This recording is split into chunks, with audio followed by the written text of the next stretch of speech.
Hope everyone had a lovely winter break and that you're all ready for the exciting work we're going to do this year. So let us begin. And Sarah, I believe you've turned on our live streaming, so we are good to go. All right.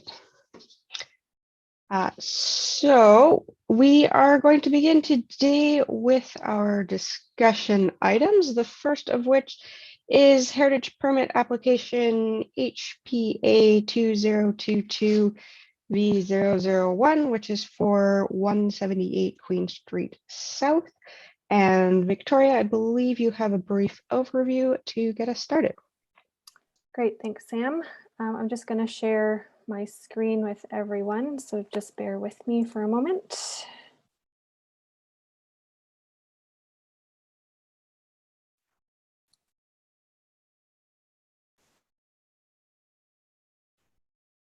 Okay, is everyone able to see the report on the screen? Perfect. Okay, so the Development Services Department is in receipt of Heritage Permit Application HPA 2022 V001, seeking permission to demolish the existing building municipally addressed as 178 Queen Street South. This is the location of the subject property in question.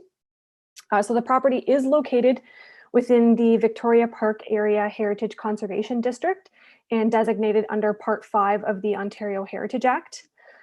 Demolition of this building is being pursued in response to a standing property standards order that was issued by the city on February 14th, 2021, and again on November 25th, 2021. And this is an image of the existing building. So a structural condition assessment was undertaken in May 2021, and it noted that there is significant physical condition issues located throughout the building, including extensive water damage, exposure of interior elements, and mold. The structural assessment concludes that the reconstruction and replacement required to both the interior and exterior of the building to bring it back up to an occupiable standard would be difficult to do safely because of the condition of the interacting support elements. The building is currently vacant, and as mentioned previously, property standards orders were issued in February and again in November. And the interior of the building has been completely stripped down to stud and flooring, and the flooring is missing in roughly half of the building. So these are just some select images showing the interior of the building.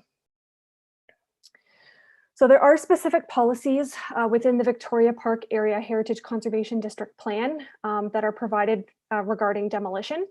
The plan clearly identifies that the conservation of historic buildings in the district is the primary goal, and that there will be presumption against demolition.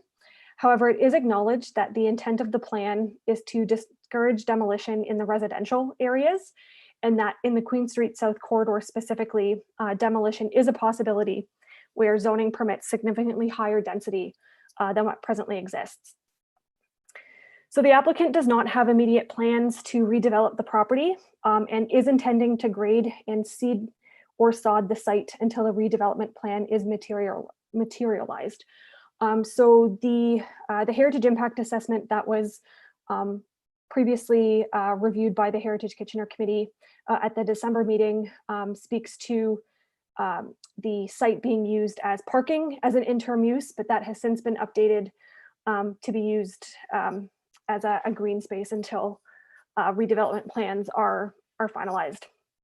So a heritage permit application for any proposed redevelopment of this site will be required, and the redevelopment will be subject to the policies and guidelines for new construction as they're detailed in the district plan. So as mentioned, the HIA was previously reviewed by the committee at the December meeting, and the HIA makes the following key observations and conclusions. The building has been adaptively reused over time, resulting in many unsympathetic alterations. The building has modest design physical value, and the demolition of the building would result in a permanent adverse or impact because of the removal of heritage fabric. However, given the unsympathetic alterations, the building is not considered to be a good candidate for long-term conservation.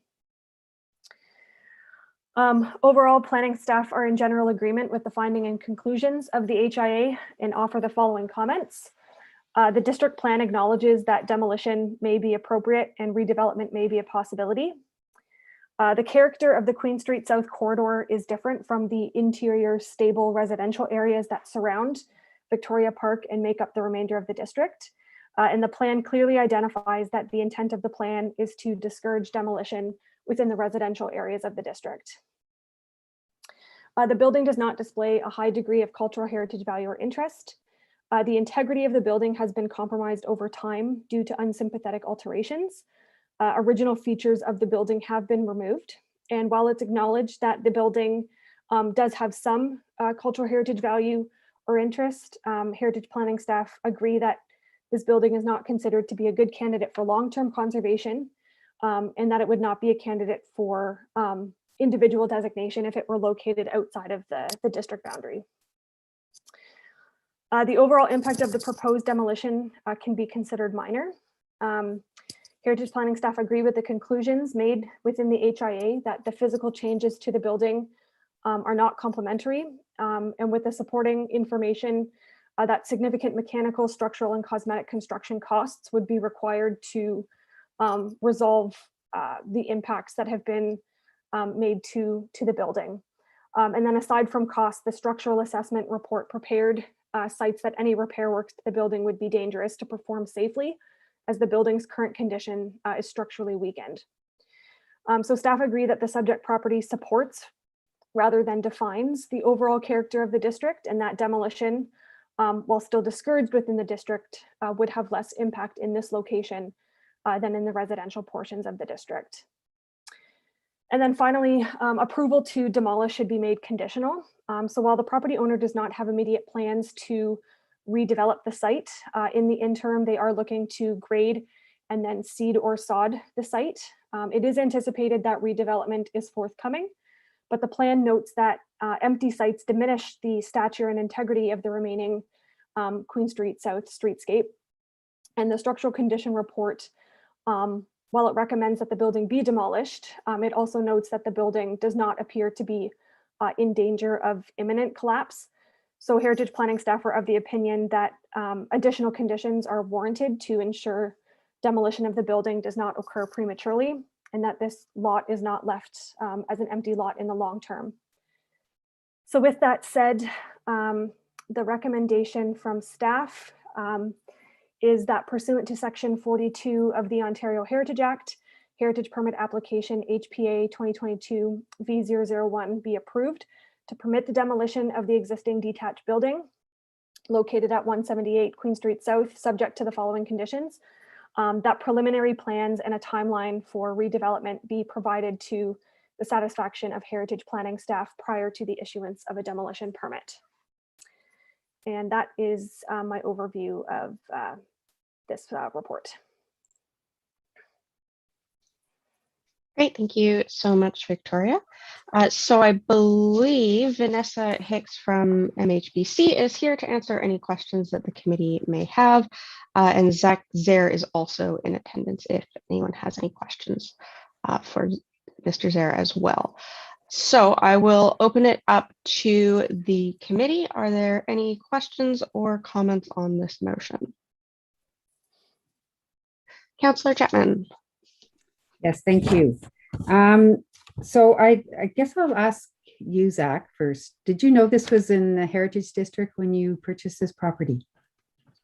Yeah, we're generally aware of the district and the surrounding neighborhood. I think with this one, the ultimate surprise and disappointment for our side was just the level of decay inside the building. We weren't aware of ultimately the condition that the building was in, which has sort of facilitated a lot of things. After going through our due diligence process and acquiring the property, we obviously learned about the condition of the interior of the building. We also learned of the significant back taxes that were owed. as well. So we really had to quickly work with city staff to get things sort of in line for the short term, and then worked with the bylaw department and then heritage staff to get to this point today. Okay, and so I don't know where to go with this. Okay. I guess my other questions are for staff, so I'll hold off then. Thanks. You're welcome. Any other questions for the applicants? All right, Councillor Chapman, I will send it back to you to ask your questions of staff. Okay, thank you. So when we talk about original attributes that were removed, what are we referring to here? So in the heritage impact assessment that was reviewed by the committee at the last meeting, there were some photographs that were included that showed what the building looked like originally.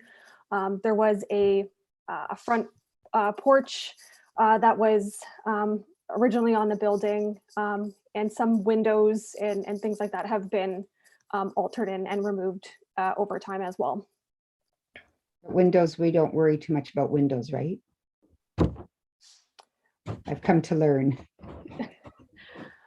I mean, windows are, can be identified as a significant feature of a building, but there have been modifications to the windows of this particular building. Okay, my next question is physical changes not complementary. What physical changes are being referred to here that are not complementary?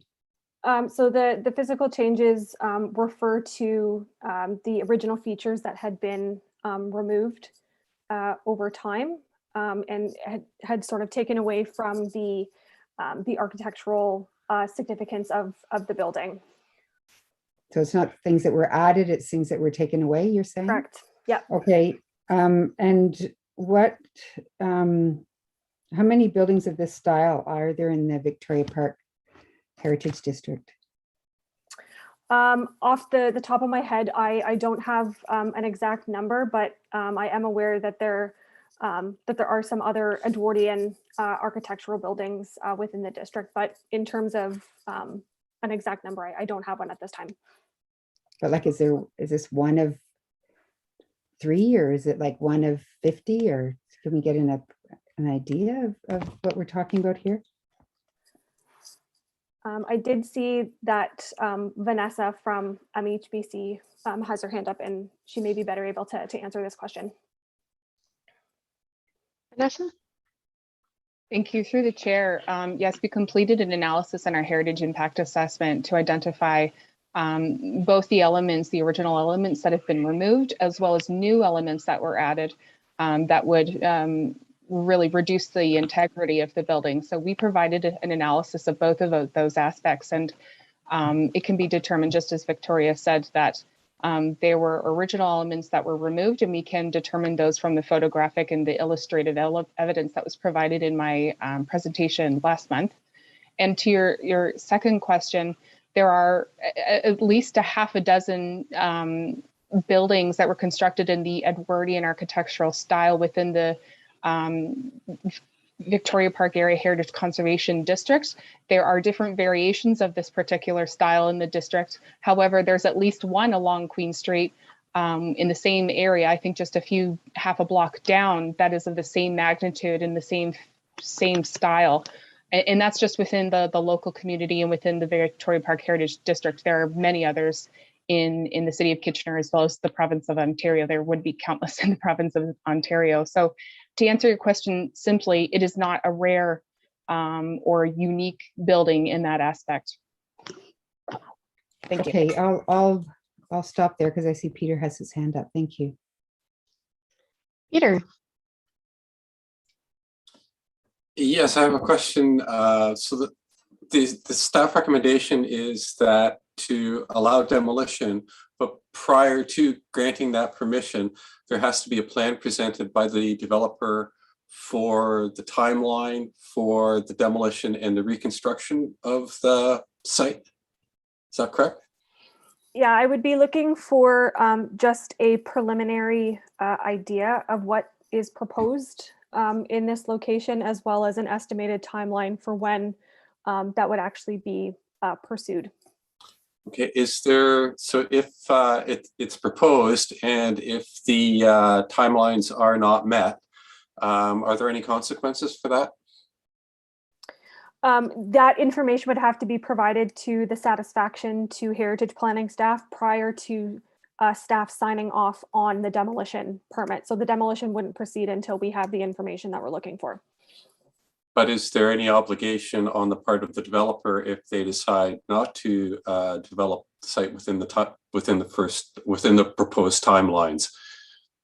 Is there any consequence for that?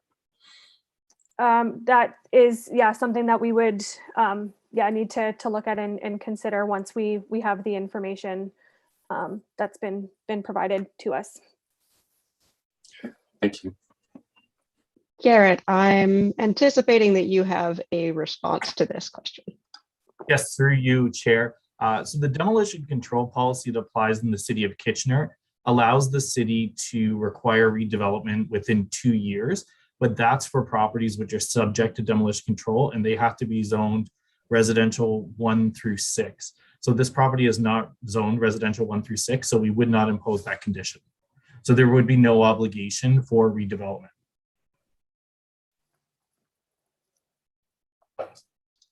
Great, thank you, Garrett. All right, any other questions from committee? Councillor Chapman. Yeah, maybe it's more a comment than a question. I mean, I wonder if in the report, it said clearly that, staff doesn't like to see vacant lots, grass or no grass, I would imagine. So are we sort of, whoops. Am I still here? Oh, Yep, sorry. you're still here. Okay, it jumped. My screen jumped as I'm trying to go down the report. So are we jumping the gun by giving this permission before we know what's going to be built there? And I say that because, maybe this would be a great opportunity for affordable housing. And but we don't even know that. We have no idea what might be proposed. Maybe Zehrs will sell it and somebody else will come along, and maybe it's more attractive to buy a vacant lot than it is to buy a lot with a building that's not ideal. So I just have concerns about granting a demolition permit at this stage. Vanessa. Thank you. Through the chair, I just wanted to say that I don't want to speak for Zach, and maybe Zach, you can jump in after this. I think that would be most appropriate. But I think that the intent is to demolish the building, given that the safety and the condition of the building is such that demolition really needs to be undertaken. And in the interim, we are planning to have the site seeded and sodded. And I think there is an intent to develop the property. And I just wanted to stress that if there is any development for the property, it will have to come back to the Heritage Advisory, because any new development will have to be vetted through the Victoria Park Area Heritage Conservation District plan regarding new development to ensure that it's appropriate for the area.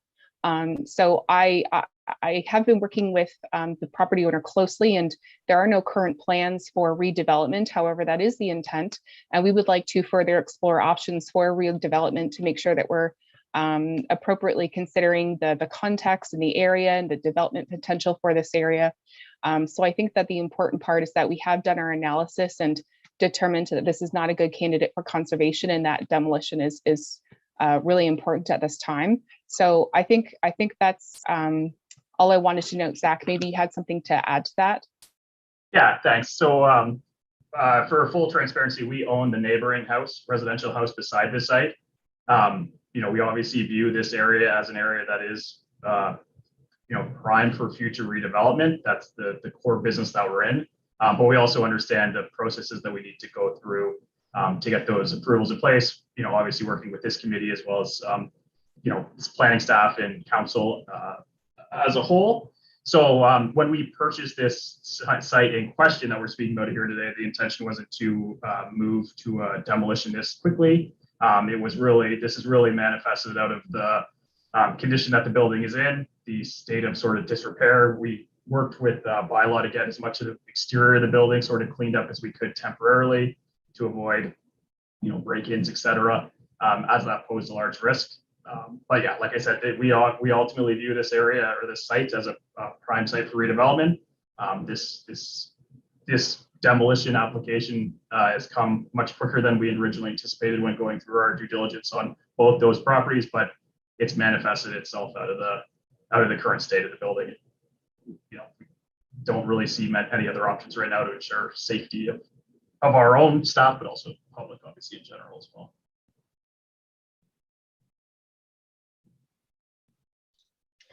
Thank you. Maybe Sam, can I just also add, just for context, I think for this group, Sierra Group as a whole has done has worked on a number of heritage properties. We're finalizing or finishing the glove box right now down the street. We worked on the first phase of the Bright Up building for perimeter developments. We worked on the tannery and many others. So we have a good understanding of working with heritage and heritage buildings, and obviously we'll like to continue on that. We see there's lots of value in those type of assets.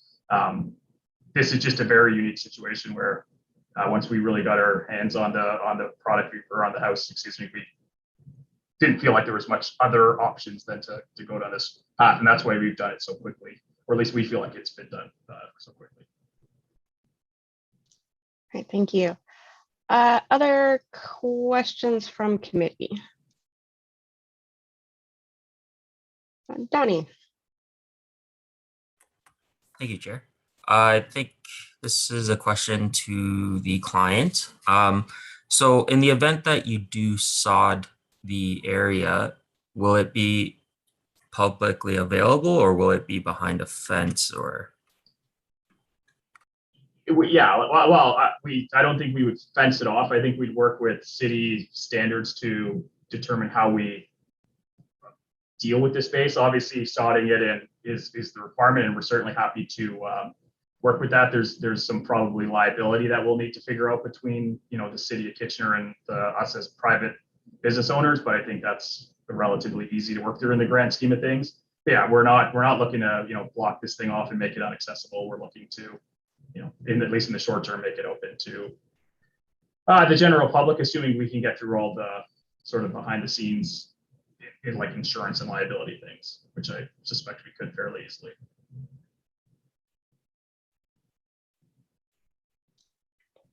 Thanks. Further questions?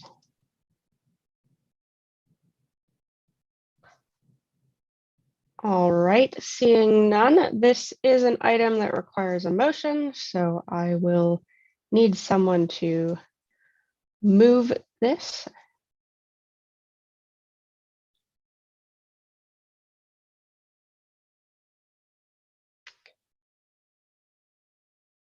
Councillor Gazzola.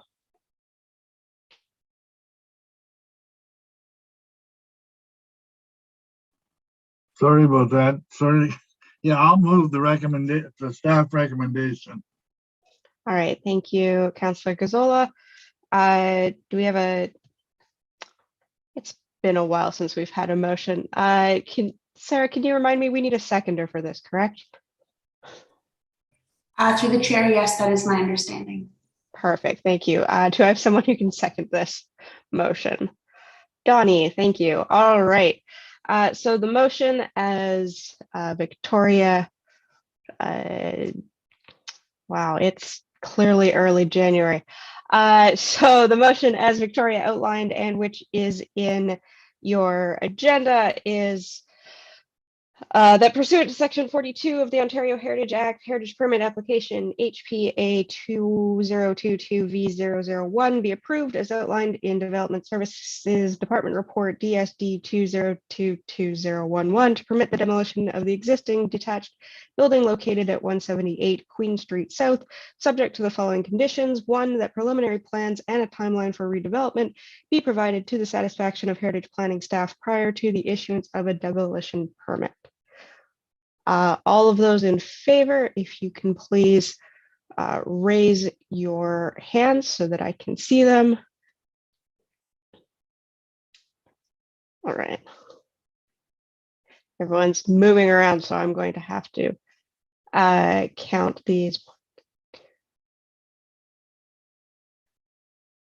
All right, so I have in favor Peter, Robin, Donnie, Martin. All right, all opposed?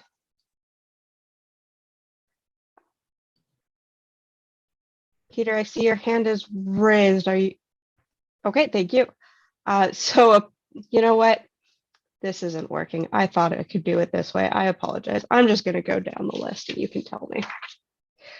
You'd think we'd be better at this by now. Councillor Gazzola. I'm in favor. Thank you. Councillor Chapman. With reservations, I'm in favor. Thank you. Martin. Yes, in favor. Thank you. Robin. In favor. Thank you. Shannon. In favor. Thank you. Peter. In favor. Thank you. I will call myself. I'm also in favor. Ilona. In favor. Thank you. And Donnie. In favor.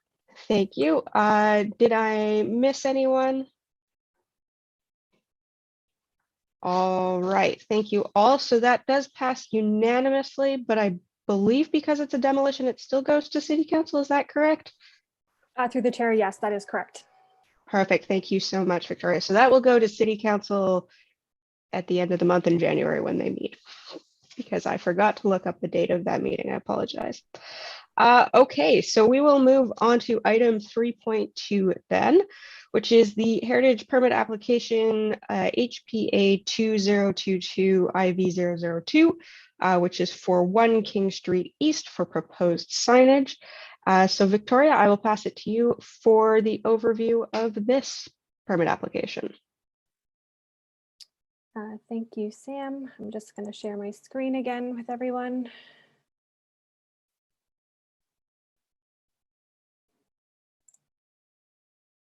Okay, and everyone is able to see this report up on the screen as well. Perfect. Okay, so the Development Services Department is in receipt of a heritage permit application, HPA 2022 4002, which is seeking permission to install new signage on the property municipally addressed as 1 King Street East. The CIBC Bank is currently rebranding and the installation of new signage is necessary. So this is the location of the subject property. So the subject property contains a 3-story Italianate style building constructed circa 1885. The building was rented to the Bank of Hamilton in 1893 and in 1914 was sold to them. The property was transferred to the Bank of Commerce in 1927 when it acquired the Bank of Hamilton. And this property has been a bank site for almost 130 years and has been the site of the Canadian Imperial Bank of Commerce, CIBC, since 1927. So this is just an image of the front facade of the building at 1 King Street East. So the property is designated under Part 4 of the Ontario Heritage Act by way of designating bylaw 88-251 for its design, physical, and historical associative values. So this is a full list of the physical attributes of the building that are identified in the designating bylaw, but of particular interest as it relates to this heritage permit application. I am just pointing out that the entablature, which separates the first and second stories, which is this area in here, has been identified as a heritage attribute of the property. So the building at 1 King Street East currently contains a sign with individual acrylic letters in the former CIBC logo. And the proposed signage is 3 feet and 2 inches by 20 feet and 10 inches and is intended to be installed in the same location as the existing sign. However, the composition of this proposed sign includes acrylic letters on a red aluminum sign face, and it will cover more of the existing precast concrete entablature than the existing sign does. No internal or external illumination of the sign is proposed, and this is not a box sign. The sign is proposed to be attached to the building using masonry screw anchors affixed to the precast concrete. And as part of this sign proposal, existing damage to the precast concrete caused by the installation of former signage will also be addressed. And this is an image of what the new signage would look like on the building. So in reviewing the merits of the application, Heritage Planning staff note the following, that the subject property is designated under Part 4 of the Ontario Heritage Act. The entablature is separating the first and second stories of the building has been identified as a heritage attribute. There is currently corporate signage installed in this location. The proposed signage is consistent with the Parks Canada's standards and guidelines for historic places with respect to the compatibility of the sign in terms of size, material, scale, and color. The purpose of this project is to install new signage as a result of CIBC's rebranding efforts. The existing holes in the precast concrete caused by previous signage will be repaired prior to the installation of the new signage, and the proposed signage will not adversely impact the reasons for designation of the property, nor the King Street East streetscape. So with that said, the recommendation from staff is that pursuant to Section 33 of the Ontario Heritage Act, Heritage Permit Application HPA 2022-4002 be approved to permit the installation of new signage on the property municipally addressed as 1 King Street East in accordance with the supporting information submitted with the application. And I'll also note that in addition to a heritage permit application, a sign permit from the city is also required. Thank you. Excellent. Thank you, Victoria. And Sarah Silva from Zip Signs is also here to answer any questions that the committee has. So I will turn it over to the committee for questions. Councillor Chapman. Yeah, sorry for all the questions, but it's in my ward as well. So my question has to do with the boldness of the sign. So if we look at the current sign, the backing shows through. And I just wonder if there was any consideration of a sign that wasn't as solid in the background of the sign, so that some of the features of the building could be seen from the street. They did look at trying to do sort of a box that has a CIBC logo. I don't know if you've seen the new rebranding. It's been going out since September, but they would be like the red box of the CIBC and the logo, and then the banking center separate letters. The concern with doing that to this building is when you look closely at the facade that's existing, there aren't just going to be holes from the current signage, there's previous holes and patchwork. So it's to remove it and then have that big space of just blank wall in between the logo area and the banking center is going to create where you see more patchwork, because you can't 100% smooth out these patches and sort of fix it. Like we can patch it, we can make sure that it's smooth, but you will see the existing holes and the holes that are going to be coming from taking the existing letters off. Right. So this is a way to sort of preserve and make sure that nothing affects the wall that's behind it, because it will be sealed and the elements won't be running behind. They always run over the sign. Okay, thank you. All right, other questions?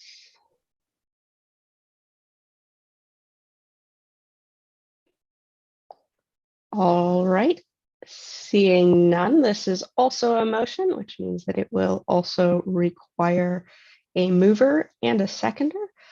Councillor Chapman, you would like to move the question? Yes, I'm happy to move. Perfect, thank you. And can I get a seconder?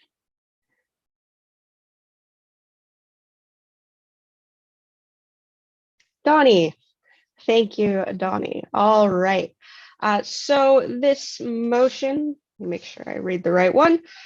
is that pursuant to Section 33 of the Ontario Heritage Act, Heritage Permit Application HPA 2022 IV002 be approved as outlined in Development Services Department Report BSD 2022012 to permit the installation of new signage on the property municipally addressed as 1 King Street East in accordance with the supporting information submitted with the application.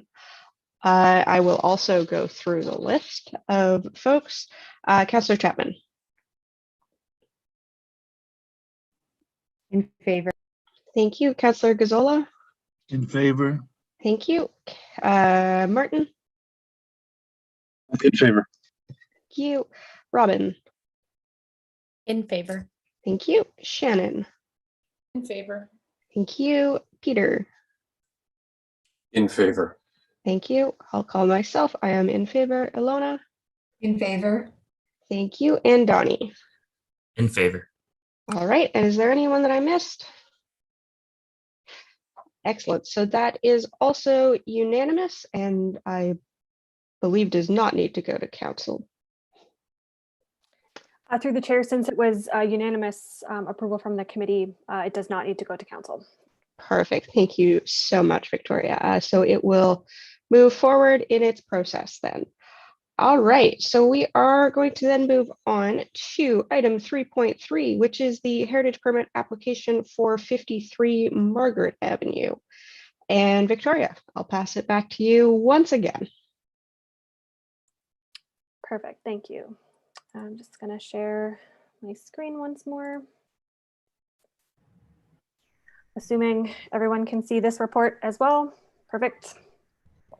So the Development Services Department is in receipt of Heritage Permit Application HPA 2022 V003, which is seeking permission to construct a 3rd-story addition, to construct an exterior staircase, and to repair and replace worn windows and cladding on the property municipally addressed as 53 Margaret Avenue, which is located within the Civic Center Neighborhood Heritage Conservation District. And this is the location of the subject property in question. Margaret Avenue is here and Maynard Avenue is here. So in addition to a heritage permit application, the proposal is also subject to a minor variance application with the Committee of Adjustment. The building at 53 Margaret Avenue has been used as a triplex for a number of years, but its use as a triplex has never been legalized by the city. So in order to facilitate the legalization of the triplex, minor variances are being sought to legalize the existing lot area, legalize the existing Maynard Street setback, and legalize the existing rear yard setback. In addition, a variance is also being sought to locate parking between the dwelling and the Maynard Street lot line. So 3 parking spaces proposed are provided within the triple wide driveway, which currently exists on the site. So the subject property is designated under Part 5 of the Ontario Heritage Act and is identified as a Group C property within the Civic Center Neighborhood Heritage Conservation District Plan. So this is an image of the front of the dwelling, as can be seen from the Margaret Avenue facade, and this is an image from the Maynard streetscape side. So to facilitate the legalization of this triplex, renovations are required to bring the development into compliance with the Ontario Building Code and city development standards. So renovations are required to provide safe access to the upper levels of the dwelling, as well as a secondary fire escape. So the heritage permit application proposes to add a 3.5 meter by 3.5 meter addition on top of the existing 2nd story, in order to provide a vestibule into the 2nd and 3rd floor units. The addition is proposed to be located along the western rear facade of the dwelling and clad in a brown-gray aluminum siding. So this is what the addition is proposed to look like from the Maynard Avenue side of the building. The addition is in line with the existing building, and the roof line is also in keeping with the existing roof line. In order to accommodate a secondary fire escape, an exterior staircase is proposed on the west and north facades to minimize visual impact on the street. And the staircase is proposed to be constructed in black metal. So this is a view of the rear of the property where the staircase will be located. And as can be seen from this image as well, it will be partially visible from the Maynard Street side as well. And the application proposes exterior alterations to the windows and cladding on the property. The dwelling currently exhibits wood windows and wood cladding in the gable ends. Both the windows and the cladding are in poor condition and are proposed to be replaced and repaired. The windows are proposed to be replaced with vinyl windows designed to match the size, profile, and detail of the existing. And the wood siding in the gables is proposed to be refinished. So Heritage Planning offer the following comments. Section 3.3 of the Civic Center Neighborhood Heritage Conservation District Plan does contain relevant policies regarding additions and alterations to building conversions within the district. So with respect to the policies that are noted above, policy 3.3.2a is in keeping with the policies contained within the Civic Center Secondary Plan, which is part of the city's official plan, which predates the establishment of the district. So while the policy speaks to structural alterations not being permitted and exterior stairs being enclosed and kept away from the facade of the structure, the Civic Center District Plan further recognizes that there are buildings within the district that have been converted and that there is potential for more buildings to be converted in the future. So with that said, there are recommended practices and design guidelines for building conversions that are noted within the district plan, particularly to avoid altering the streetscape facade of the building. And if exterior stairs are required for access or emergency exit purposes, that they should be situated at the rear or side of the dwelling away from view, using materials and construction methods that are compatible with the original building design. So it is the opinion of Heritage Planning staff that the proposal outlined in the Heritage Permit application is in keeping with the intent of the design guidelines contained within the Civic Center District Plan. The modest addition proposed is necessary in order to legalize the existing triplex and provide functional access and safe fire escapes. The addition is not required to create an additional dwelling unit. And so in this regard, it is the opinion of Heritage Planning staff that the proposal as outlined is in keeping with the intent of policy 3.3.2a of the district plan. So in reviewing the merits of the application, Heritage Planning staff note the following. The property is a Group C property within the district. The proposed addition will not detract from the character of the district or the integrity of the Margaret Avenue and Maynard Avenue streetscapes. The new entrances are proposed to be located on the north side of the building away from public view. The exterior stairs are located on the west rear side of the building. The addition is proposed to be clad in aluminum siding in a gray-brown color that is complementary to, yet distinct from, the brick construction of the existing dwelling. The proposed addition is located at the rear of the building. The proposed addition is in line with the roof ridge of the existing building. The proposed addition is located towards the rear of the existing dwelling in the location of an already existing addition. And the windows and doors on the proposed addition are in keeping with the windows and doors on the existing dwelling in terms of style, orientation, and proportion. And the windows are proposed to be replaced with vinyl windows that mimic the original windows with respect to style, size, and proportion. So with that, the recommendation from staff is as follows.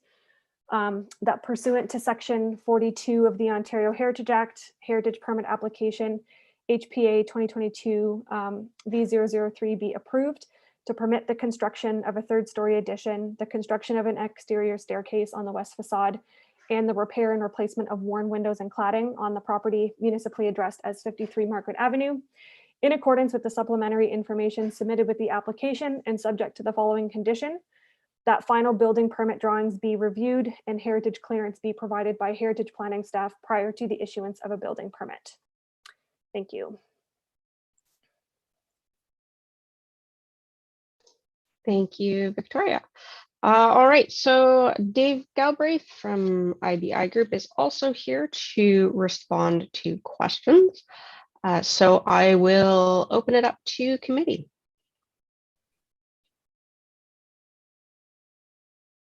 Councillor Chapman, and then Ilona, I've got you next. Go ahead, Ilona. Oh, thank you. So I just had some questions in regards to the stairs themselves. So right now the proposal is to have them done on the outside. Was there any consideration given to constructing the stairs on the interior of the building?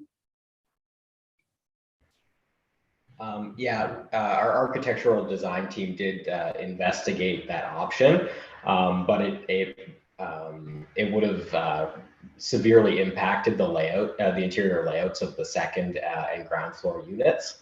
And I think it would have impacted the ground floor kitchen as well. So it was investigated, but it was determined to not be feasible in this case. Okay, thank you. And with regards to the I'm sorry? I think there's just some interference. You can go ahead a little. With regards to the windows themselves, was there consideration given to replacing them with wooden windows as the current ones are wooden as opposed to a vinyl clad window? I believe it's been their intention to just replace it with vinyl.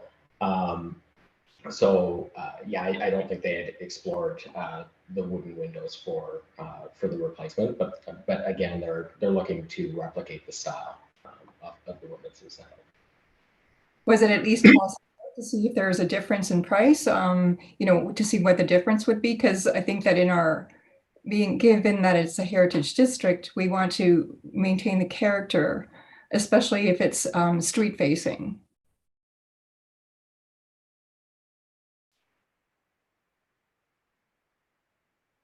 I will have to talk to our architectural designer on that with regards to cost differences for the windows, but I think it was their intention to pursue the vinyl windows for this site. Okay, thank you. All right, thanks, Ilona. Councillor Chapman? Yeah, do you anticipate any displacements as this work is done? No, I believe the building is currently vacant right now, so there won't be any displacements as it's ongoing. Okay, I have another question for staff, but I can come back.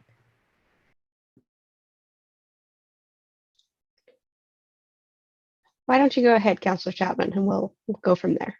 Okay, so this is a question I think I've brought up about 20 times, but whatever.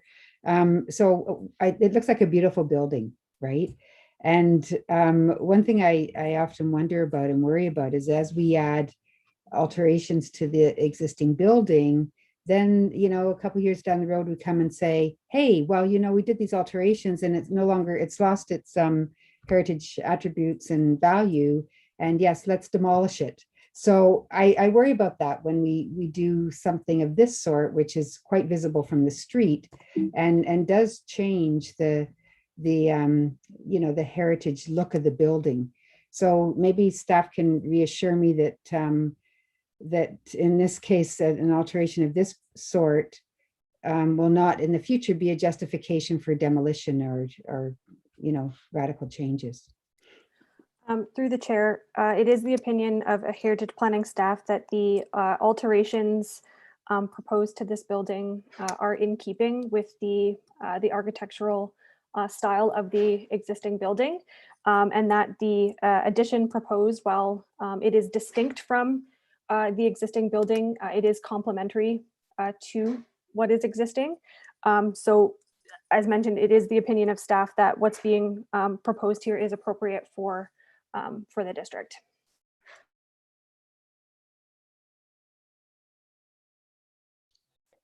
Thank you. Any further questions? Peter.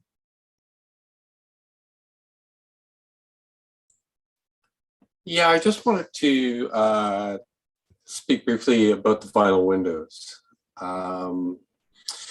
always a contentious topic. As I've stated before, I don't think there's anything sort of inherently wrong with vinyl as a material to put on a window on a historic building. But there's a great deal of variation in the quality of vinyl windows, from very low to quite excellent. And that we've seen in other projects that samples of the windows were submitted to staff for their review, supposedly to see that they are of a standard of quality that is acceptable.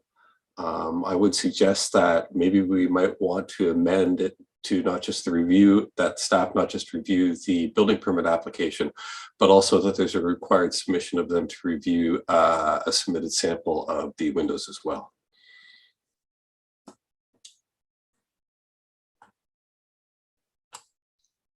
Great, thanks, Peter. Other questions? Shannon. I was just going to touch on the window subject, and I found from my personal experience with changing out from vinyl to wood or vice versa, it's hard to find the proportions in vinyl to replicate them to be similar to the wood windows in terms of the mullions that are at the tops of the windows that you see. Another thing that I was just going to touch on was the aluminum siding, and I was wondering if there were other proposed options for siding materials, just because I find a lot of these times, again, beautiful homes, and then there's these additions that tend to look a bit stuck on, I guess, if you will. So in terms of if there's been any options for wood siding as an option that's painted to match like the dormer at the top of the house. Or if there's any, I guess I'm just wondering if there's any other material options out there that could be incorporated. Thanks, Shannon. Did you have anyone that you wanted to answer your question, or did you just want to? I wasn't, sorry, I wasn't, Okay. I was directing it at the gentleman from IBI. Okay, perfect. So David, I'll pass it over to you. Yeah, so we had, I think the intention of the client was the aluminum siding as shown on the elevations. We had bounced around a couple of different colors and passed them through heritage planning staff and determined that this would be one that would be a suitable and complementary material to the existing facade. And again, for the gables where there is some damage to the wood siding, and the railing along Maynard Street, the applicant is looking to repair those wood siding elements there. So I guess it will be a mix of the two.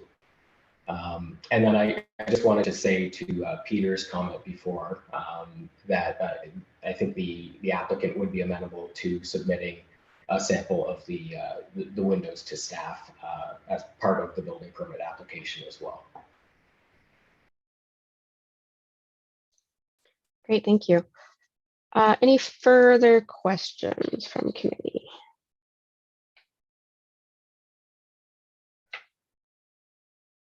All right, seeing none, this is yet another motion, so we will need a mover and a seconder.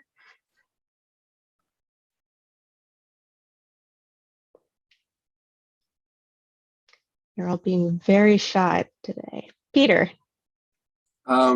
Yeah, I wanted to move acceptance of the staff's recommendation with the addition of the submission of samples of windows and exterior materials for staff review.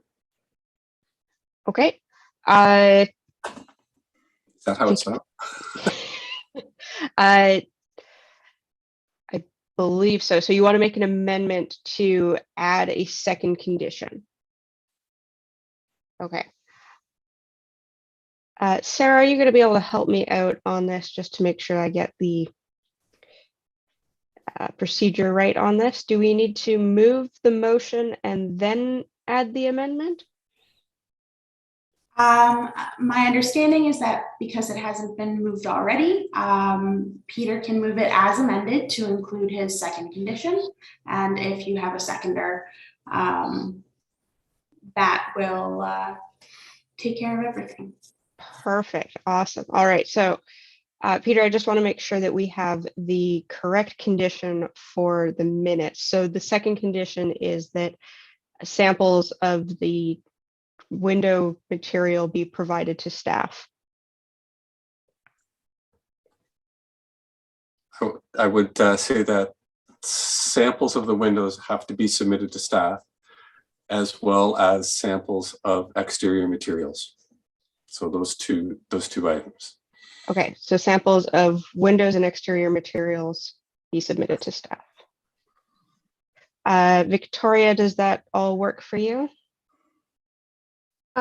Yes, I believe that it does. And I would just suggest that that second condition clarify that those samples be provided to staff prior to the issuance of a building permit. Perfect. To staff prior.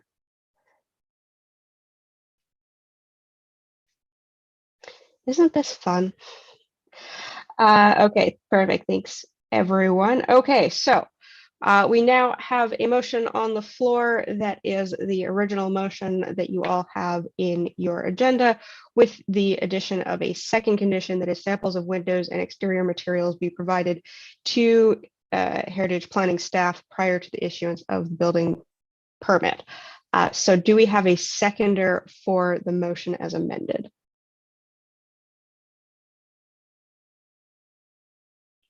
Ilona. All right. So let's vote on this motion then. And I need my list. So the motion, I will read it all out because it has been amended, is that pursuant to Section 42 of the Ontario Heritage Act, Heritage Permit Application HPA 2022V003 be approved as outlined in Development Services Department Report DSD 2022013 to permit the construction of a third-story addition, the construction of an exterior staircase on the west facade, and the repair and replacement of worn windows and cladding on the property municipally addressed as 53 Margaret Avenue in accordance with the supplementary information submitted with the application and subject to the following conditions: that final building permit drawings be reviewed and heritage clearance be provided by Heritage Planning staff prior to the issuance of a building permit, and 2, samples of windows and exterior materials be provided to staff, to Heritage Planning staff prior to the issuance of a building permit. All right. Councillor Chapman. In favor. Councillor Gazzola. In favor. Martin. Sorry, Martin, I missed that. Oh, I'm sorry. In favor. Thank you. Robin. In favor. Thank you. Shannon. In favor. Thank you. Peter. In favor. Thank you. I'll call myself. I'm in favor. Ilona. In favor. Thank you. And Donnie. In favor. All right. Thank you. So that is also unanimously approved. And I believe that means that it will continue on its way and does not have to go to council. Correct, Victoria? Through the chair, that's correct. Perfect. Thank you. All right. So that was item 3.3. So we'll move on to item 3.4, which is the draft heritage impact assessment for 1001 through 1051 King Street East and 530 through 564 Charles Street East for a proposed 30-story residential tower. And Victoria, I will once again pass it over to you for your overview. Thanks, Sam. So the Planning Division is in receipt of a draft heritage impact assessment prepared by MHBC Planning regarding a proposal to redevelop the property municipally addressed as 1001 to 1051 King Street East and 530 to 564 Charles Street East. The subject property is municipally addressed the property municipally addressed as 1027 King Street East, which forms part of the larger parcel, is listed on the city's municipal heritage register as a non-designated property of cultural heritage value or interest. And given the fact that the property is listed on the city's municipal heritage register, a heritage impact assessment was required to be submitted. So the HIA that was prepared assesses potential impacts of the proposal to demolish all of the buildings on the subject lands in order to facilitate the construction of a 30-story residential tower and parking structure with rooftop amenity space. So in order to facilitate this development, an official plan amendment, a zoning bylaw amendment, and a site plan application are required. Yeah, at this point in time, Heritage Planning staff are seeking input and comment from the committee, which will be taken into consideration as part of staff's review of the Heritage Impact Assessment and the processing of the related planning applications, and a motion or recommendation to council is not required. Thank you. Great, thank you so much, Victoria. And now I believe Vanessa Hicks has a 5-minute presentation for us, so I will pass it over to you, Vanessa. Hi, everyone. Nice to see you again so soon. I completed the Heritage Impact Assessment for this property, so I'll be giving you an overview of the Heritage Impact Assessment today. I will try to keep my I will try to keep my presentation as close to 5 minutes as I can, but I might go over a little bit. So if I am keeping a timer, but hopefully if I go over, you'll allow me a little bit of extra time. So thank you again. I'm joined here today not only with Pierre Chauvin, who is the planner for this file, and if you have any questions regarding the official plan amendment or the zoning application and amendment that would be required for this property, he's going to assist me in that regard. And we're also joined today by Laird Robertson of Neo Architecture, and who's the architect for the proposed new building. And I believe we'll also be joined by the property owner, Stephen Litt of Vive Development, who may be a little late joining. He may join us in a few minutes, so I keep watch for him if we can. So thank you very much for the introduction, Victoria. Again, I understand that there's no decision being made on this today, simply that we're going to provide an overview of the heritage permit application, or sorry, the heritage impact assessment that we've completed, and allow for any comments and questions. Next slide. So for my presentation, I'll provide an overview of the proposed development, a summary of our heritage impact assessment, as well as our findings and conclusions and our recommendations for mitigation. Next slide, please. So just to recap, the owner seeks to demolish the buildings located on the property which is listed, non-designated on the Heritage Register, to permit the construction of a new mid-market rental mixed-use 30-story residential tower with parking structure and rooftop amenity. And like you said, Victoria, it requires an official plan, zoning bylaw amendment, and site plan application. Next slide, please. So this is just an aerial of the site. The boundary in red is the subject lands, and the property which is included as a listed property on the register is outlined in green. Next slide, please. And this is a site plan of the proposed development, which is a little tricky to look at because there's rooftop amenity space for one of the buildings that actually it reads as part of the lawn. If you could go to the next slide, please. There's another aerial rendering of the proposed development. Next slide, please. There you go. So you can see the proposed 30-story tower, as well as a parking structure with rooftop amenity space. And I'll kind of circle back on this at the end of my presentation to provide a little bit more information on the design of the building, but we also have Laird Robertson with us who can answer any questions about how the building was designed. And like I said, I'll circle back on that in a little bit. Next slide, please. And here's just a street level view of the smart design of the proposed new building in the tower and how they kind of relate to each other.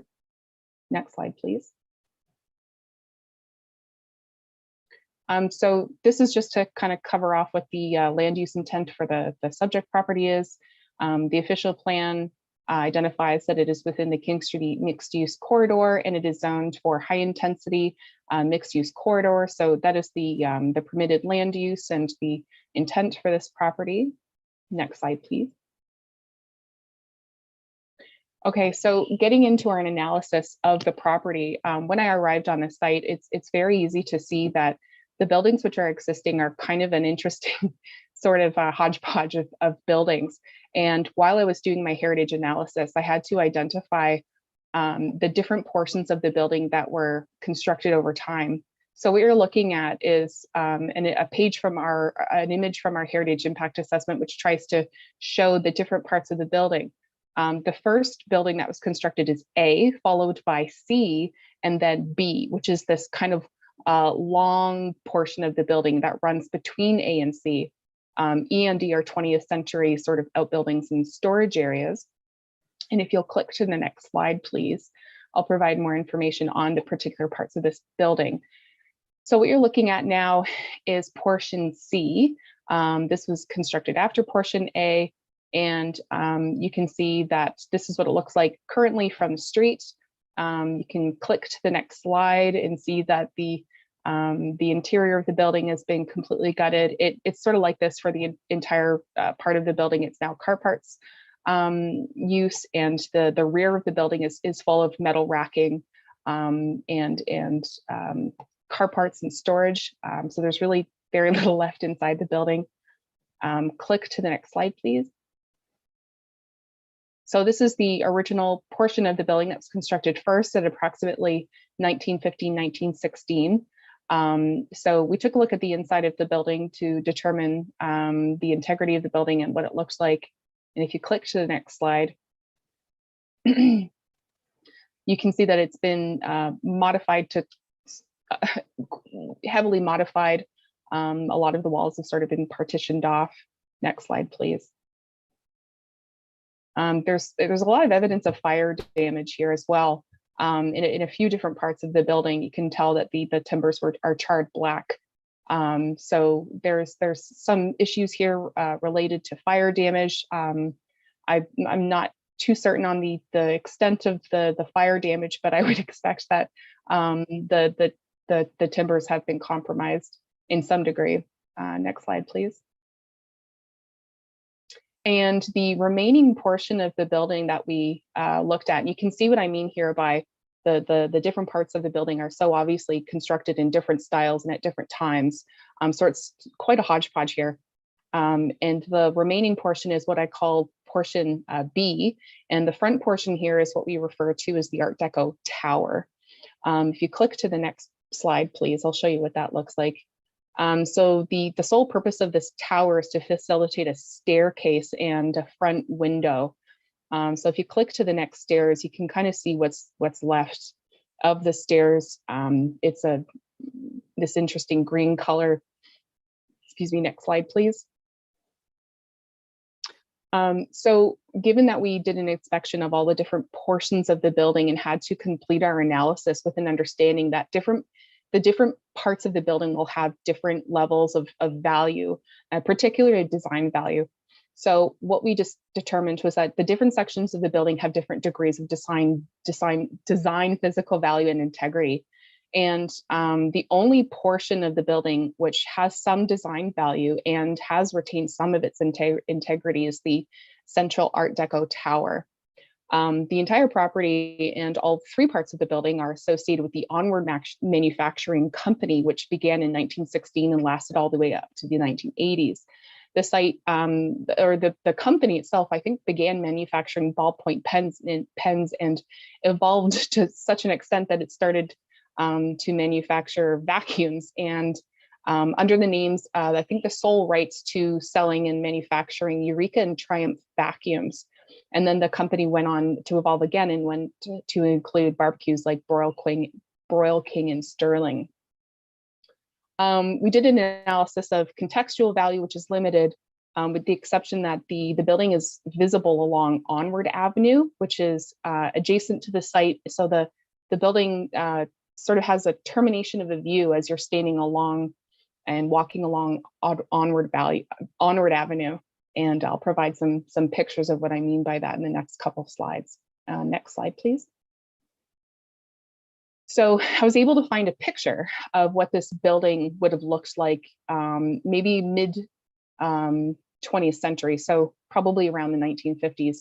I know that the first portion of the building to your far right was constructed probably about 1916, and the far left portion of the building was constructed at some point between 1925 and 1947, and the Art Deco Tower was also constructed at some point between 1925 and 1947. And since that time, there's been a lot of alterations to the site. And as you can see, when I talk about heritage integrity, the portions A and portions C have been heavily modified, especially at the exterior. You can see that all of the window arrangements in portion A have been completely redone.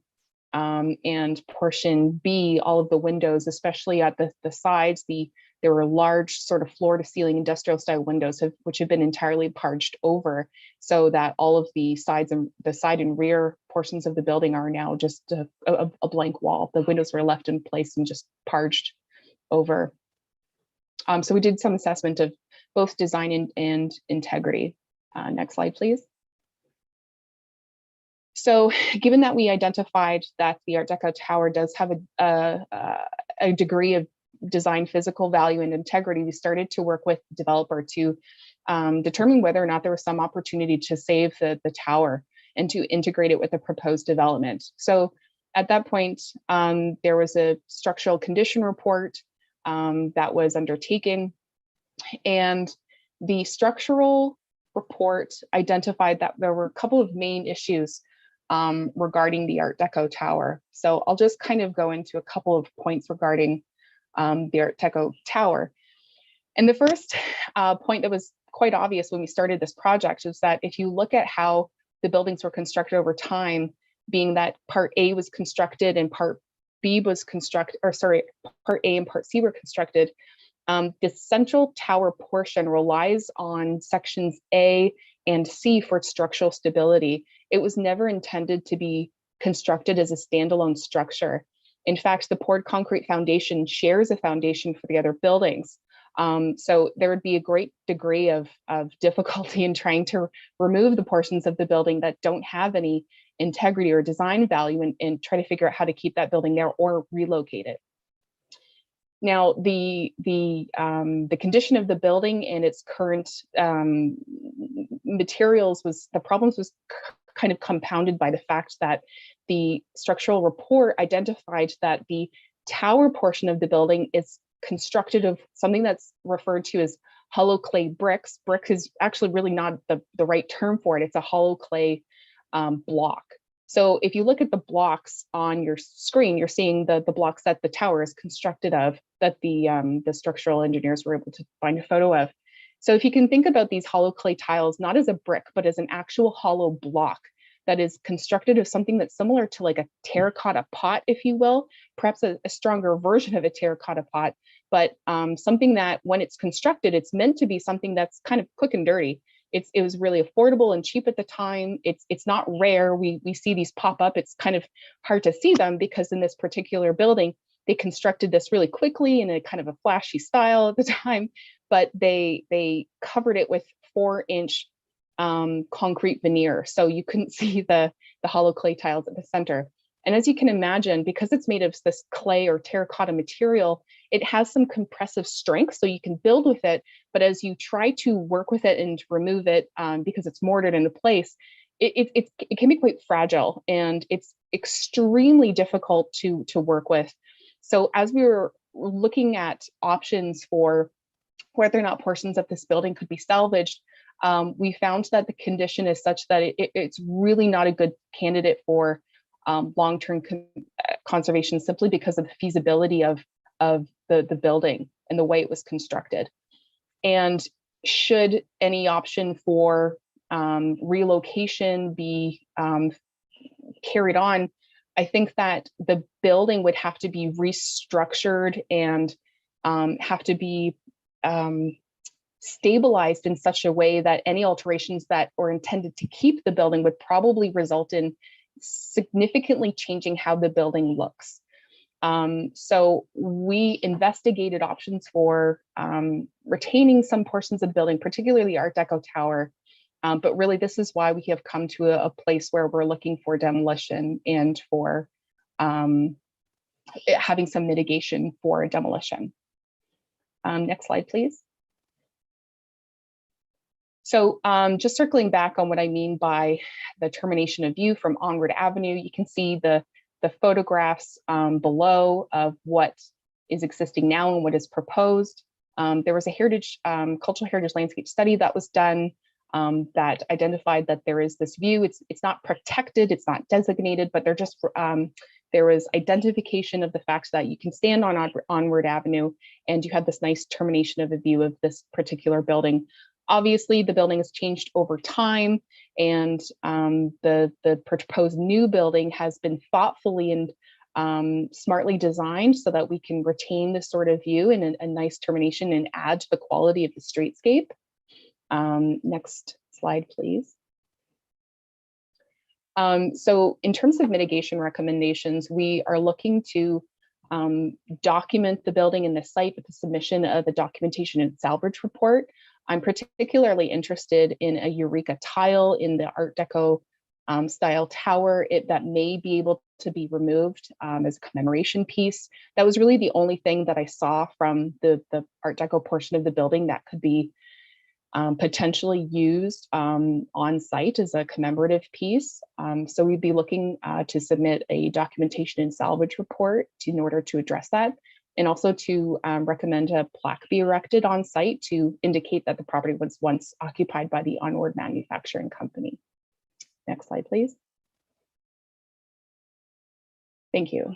So just looping back to the design of the new tower, I think the design has been artfully and thoughtfully designed to include a design piece that pays homage to the history of the site, and the design and the massing and the sort of projection of the building that you're seeing is really meant to not replicate the building, but to pay homage to it and to also provide this sort of thoughtful piece that will sort of last for many years to come. And you can see that either side has, I think it's a stylized map, historic map of the city in Kitchener. And if you zoom to the next slide, I think I have an even more close-up shot. Thank you. So the design of the new building and the structure has, I think an etched or a, either an etched or a colored photograph into the glass that has a picture of the factory when it was kind of in its heyday, in its prime in the 1950s sort of period.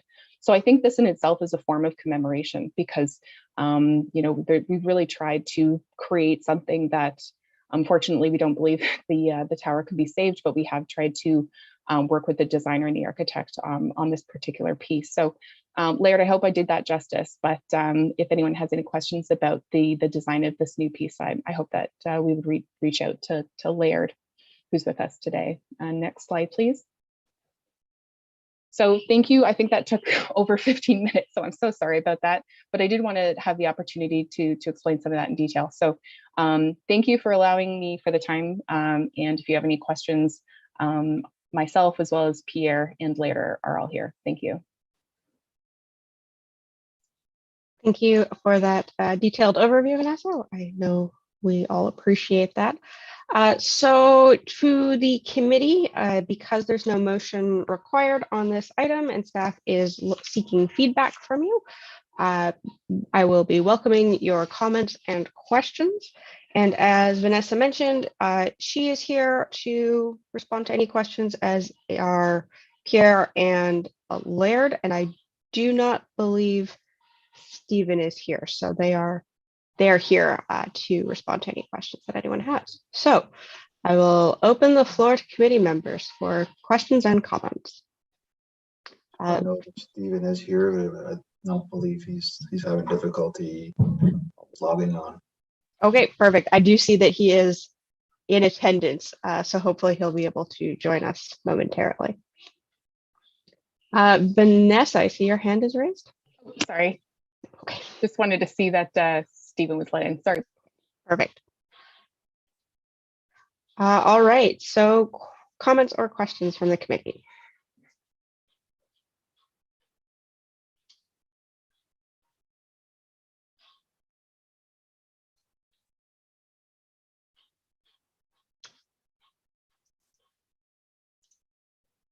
No feedback for staff is what I am seeing here.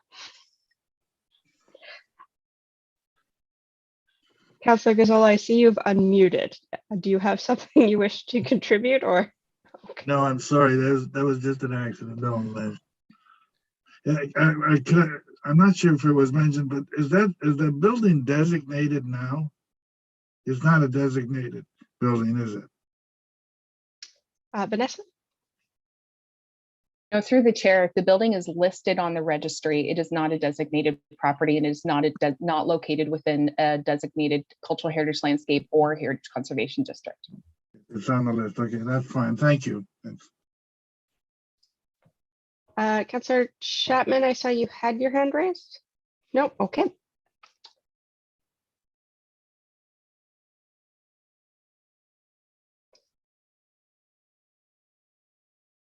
All right, well, I'm not seeing any questions or comments. I will comment that I appreciate that the new design is incorporating a lot of the features of the current building, especially with that, oh gosh, I just blanked on the phrase, I apologize, the terminating landscape, I suppose, of Onward Avenue. I think it really, it adds something to that streetscape that looks like it was there in previous iterations of the building. So I think that that's a lovely design element. So. All right, one last time, committee. See, Stephen has finally been able to join us. So if you were waiting for questions, that is now possible.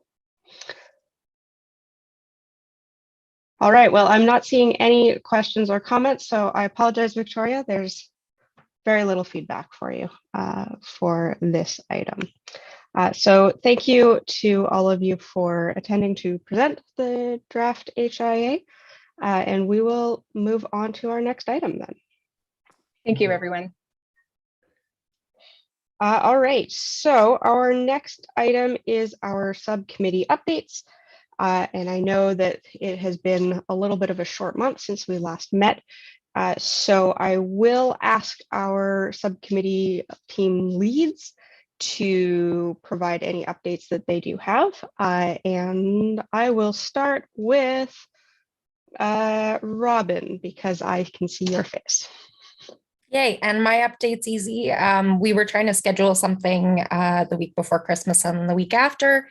And then as a group decided that our mental health was much more important than having a meeting over that time, because we were all trying to get booster doses. So we will be meeting sometime in the next couple weeks, but same thing, like I'm trying to give folks some space and time, because as a historian, I recognize that we are literally living through one of the worst times in Canadian history again. And so the last thing I want to do is add to stress for people, because I as sure as heck didn't sign up to relive 1916 and 1917. Back to you, Sam. Thanks, Robin. That is our update for our decolonizing heritage subcommittee. So thank you. All right, Peter, you're next. Similarly, the designation subcommittee did not meet during the month of September, but we will hopefully meet in the month of January. We made an inquiry to Victoria about information about the Building Heritage Register. She responded with a very comprehensive email and some suggestions for the subcommittee. So I would just suggest that subcommittee members review that memo before our next meeting, because that'll be the basis of our discussion. Thanks. Thanks, Peter. Councillor Chapman, I see you've raised your hand. Yeah, this hasn't gone to our committee yet, but I was approached by I think it's this important update, actually. I was approached by the ACO, who was approached by a member of the planning faculty at the University of Waterloo about a course called Plan 405, which is a fourth year course. And the students are required to do community work and community projects. And what they want to look at is our City of Kitchener non-designated and designated properties, and to do exactly kind of what we've been talking about. So I think this is an amazing opportunity, and they meet for the first time this Thursday. So it's at this point unclear whether we will maybe actually have a student that we can work with, but I will keep you posted as more information becomes available. Thank you. Great. Thank you so much for that update, Councillor Chapman. I think that's an awesome potential collaboration that we have. I believe that, and Martin, I'll come to you next, actually. I believe our designations and affordability subcommittee is also looking at doing some collaboration with some of the universities. So to our committee staff, I believe that will be something we'll need to look into sometime in the next little bit. I know it's a busy month, but hopefully what the processes around collaboration will be for our committee and our subcommittees. All right, Martin. Yeah, so I don't really have updates. As we've been saying, it's been kind of a hectic time, and yeah, the month of December, don't have huge updates for that. And just for the one regarding your point, Sam, so for the question we would have about collaborating with most likely the planning department at UW, and potentially also economics department, potentially at Wilfrid Laurier University, perhaps at UW, is just what it actually means for us to officially kind of recognize their support, and how we would do that, what that would mean. Great, thanks, Martin. All right, and so our last subcommittee is our Public Heritage Subcommittee, and Jean is unfortunately not here. Alona, would you be willing to provide a brief update for the committee? Sure, there really is no update. We did not meet in the month of December, so we're still working on the same issues that we had previously identified. There really is no additional information at this point. We are planning to meet again in the month of January, though. Perfect. Thanks, Alona. All right. Well, I'm glad that everyone took a little bit of time off from subcommittee work in December. It sounds like it was very much needed. So that is great. Are there any questions or comments about subcommittees before we move on?